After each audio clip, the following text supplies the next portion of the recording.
이 금리 인상 경로도 그러하거니와 대차대표 축소 관련된 이슈가 있었는데요. 간단하게 조금은 저희가 요약을 하자면 이 금리 인상의 경로는 지금 현재 어떻게 반영되고 있냐면은 아마 5월 달에 50bp를 올라가는 것에 대해서 거의 한 80% 가까이, 거의 80% 가까이 뭐 반영하고 있어서 3월에도 우크라이나 아니었으면 그렇죠. 50bp 올리려고 했다는 거잖아요. 그러니까 결국은 50bp가 올라갈 가능성이 뭐 거의 꽤 많이 높습니다. 근데 문제는 이제 지금 CME 선물 지수에 반영된 것들이 5월 이후에 연속으로 2번 더 50bp를 올리는 게 반영되어 있죠. 그러니까 결국 3번의 50bp 인상에 대한 반영이 이제 CME 선물에 지금 반영되어 있고요. 뭐 시장에 그 부분들이 반영돼서 주가에 어느 정도 이제 선반영이 되어 있고 있다는 부분이고, 이 두 번째는 뭐냐면은 이 대차대표 축소가 상당히 중요한 이슈였습니다. 근데 대차대표 축소의 상한선을 950억 달러로 이제 어제 이야기를 했는데, 이게 굉장히 중요한 것이 뭐냐면 2018년도에 이제 대차대표 축소했던 예가 있습니다만, 그때 당시에 시작을 당시의 대차대표 축소를 월 100억 달러 수준으로 시작을 해서 이제 천천히 올리면서 500억 달러까지 이제 월간 대차대표 축소를 진행했었는데, 당시에 500억 달러 대차대표 축소를 하니까 주가가 2018년도에 급락 사태를 보였습니다. 그러자 페드가 대차대표 축소를 그만두고 양적 완화로 완전히 돌게 된 그런 사태가 나타났던 역사적인 어떤 2018년도에 문제가 있었는데, 그런데 어제 보면 대차대표 축소의 한도가 950억 달러니까 당시에 최대치 500억 달러의 거의 2배에 달하는 대차대표 축소를 이제 이야기를 한 거죠. 그 시장은 이걸 굉장히 두려워했습니다. 근데 우리가 잘 봐야 될 것은 첫 번째는 뭐냐면 950억 달러를 5월 달부터 대차대표 축소를 시작하면서 바로 950억 달러 하는 게 아니다는 거죠. 상한선이 950억 달러이기 때문에 극단적으로 갔을 때는 그 정도까지 할 수 있다는 것을 말하는 것이고, 바로 5월 달부터 950억 달러 하는 건 아닙니다.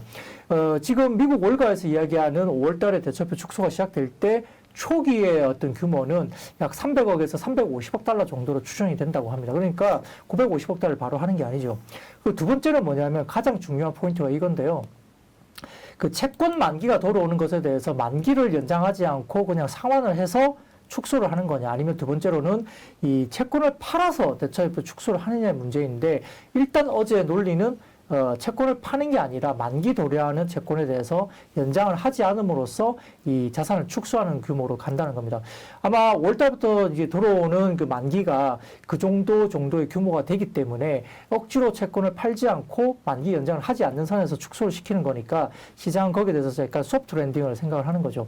그럼에도 불구하고 규모는 큽니다. 근데 시장은 왜 별로 안 빠지고 버틸까요? 그 이유는 여기에 있습니다. 실질 금리가 아직까지는 마이너스이기 때문에요. 그게 뭐냐면은 이 인플레와 그다음에 금리와 그 차이에서 지금 훨씬 더 인플레가 더 높고 금리가 낮기 때문에, 그렇죠. 그러면 실질 금리가 아직도 마이너스권이기 때문에 시장에 돈이 너무 많습니다. 그러니까 돈들이 그 채권으로 안 가는 거예요. 안 가니까 어떻게 됩니까? 최소 이제 위험 자산에 계속 놓여 있고 여기에서 계속 놀게 되는 겁니다. 그래서 시장이 좀 빠지면은 사고, 빠지면 사고, 이게 계속 나오는 거죠. 그래서 그 현상을 지금 미국 시장에서 뭐라 그러냐면 티나 현상이라고 하거든요. 티나. 예, 티나. T-I-N-A. 이게 There is no alternative라는 거예요. 그러니까 시장에서 대체할 만한 시장이 없다는 거죠. 갈 곳이 없다. 네, 대체지가 없다. 돈은 많은데 주식시장 이외에는 대체할 것이 없다. 그리고 최근에 봤을 때는 경제지표가 상당히 괜찮았습니다. 우리가 알고 있는 고용지표는 3.6%까지 실업률이 내려왔기 때문에 거의 실업률이 역대 최저치가 3.5%니까 이건 뭐 역대적으로 가장 낮은 고용지표입니다. 그러니까 실업률이 워낙 낮기 때문에 여기에 대해서도 버틸 수 있는 부분이 있고요. 두 번째로는 최근에 제조업 지표가 상당히 좋게 나왔다는 점이죠. 그래서 각 그 지역별로 이제 뭐 뉴욕 제조업 지표라든지 이런 부분들이 상당히 지표가 좋게 나왔기 때문에 경기가 그래도 좀 버틸 수 있다라고 믿고 있는 거죠. 근데 뭐 그렇다고 해서 뭐 주가 올라갈 거냐, 이건 좀 다른 문제예요.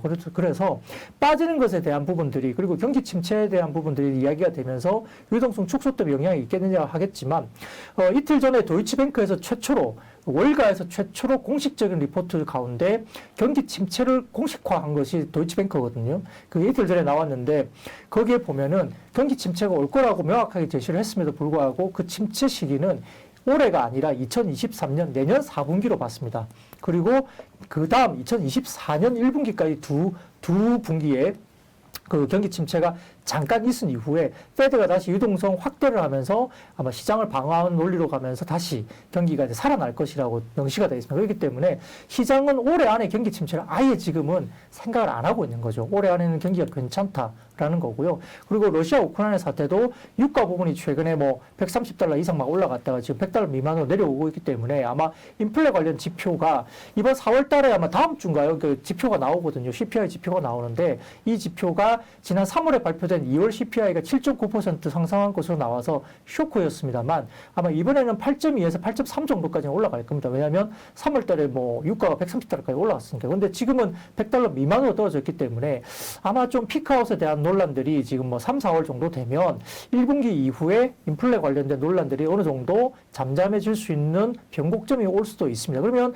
인플레가 다소 완화가 되면 지금 이렇게 50bp처럼 그러니까 0.5%죠. 이란 빅스텝을 3번 연속한다는 것에 대한 논리가 지금 시장은 그걸 반영하고 있는데 그 논리가 다소 조금 누그러지기 시작한다면 시장은 생각보다 덜 빠지게 되는 거고 하반기의 경기에 대한 침체에 대해서 올해는 적어도 아니다. 아직까지는 경기가 탄탄하고 종목들에 대한 EPS 어닝이 좋다라고 말을 한다면 여전히 조금 주가가 밀린다고 하면 다시 매수세가 재개될 수 있다. 이런 논리로 이제 주가가 좀 방어되는 겁니다. 근데 상단이 좀 제한되겠죠. 왜냐하면 GDP 성장률이라든지 주가의 어닝들이 이 아주 높은 원자재 가격에 대한 부분들이 이제 원가 부담이 있기 때문에 어닝에 대한 부분들이 다소 좀 하향 조정될 가능성이 있죠. 그래서 주가가 올라가는 폭에 대해서는 다소 상단이 좀 떨어질 가능성이 있겠습니다. 그에 따라서 약간의 박스권이긴 하지만 주식을 좀 우리가 진입을 한다고 본다면 네. 지금 지수 때보다는 조금 기다려요? 조금 낮은 지수 때에서 조금 기회를 기다리는 게 맞지 않느냐. 그래서 2,700 위에서 코스피가 논다면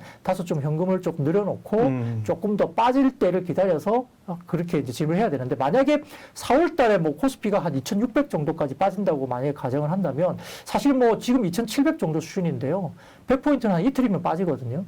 그 정도까지 만약에 지수가 빠져준다고 하면 그때는 하반기를 겨냥한 주가 플레이를 저는 매수 플레이를 해야 된다고 생각하고요. 다만 살 때는 지금과 다른 플레이를 해야 되죠. 스타일적으로. 왜냐하면은 철저하게 실적을 보셔야 되고요. 두 번째로는 고성장주, 그러니까 고포주들을 조금은 배제를 해야 됩니다. 지금은 어차피 유동성 축소 국면이기 때문에 돈이 많지 않아요. 그러면은 실적이 좋고 가치주 중심, 실적 가치주라 합니다. 실적이 있는 가치주 중심으로 약간 플레이를 좀 슬림화하고 스타일을 변경하셔야 돼요. 기존에는 고멀티플도 굉장히 좋고 잘 올라갔지만 이제는 그런 시장은 아닙니다. 그렇기 때문에 스타일 변화가 필요하고 주가는 조금 더 내려왔을 때 매수를 좀 적극적으로 해보자는 거고요. 또 그것도 분할로 좀 매수를 해보자는 거고 지금 2,700 이상에서의 어떤 지수는 다소 조금 공격적으로 지금 이제 뭐 불확실성 나올 만한 게 다 나왔으니까 이제는 됐어. 들어가자. 이렇게 하기에는 조금 시기 좀 빠르다. 그리고 빠지는 것에 대해서는 조금 더 보자 말씀드리고요.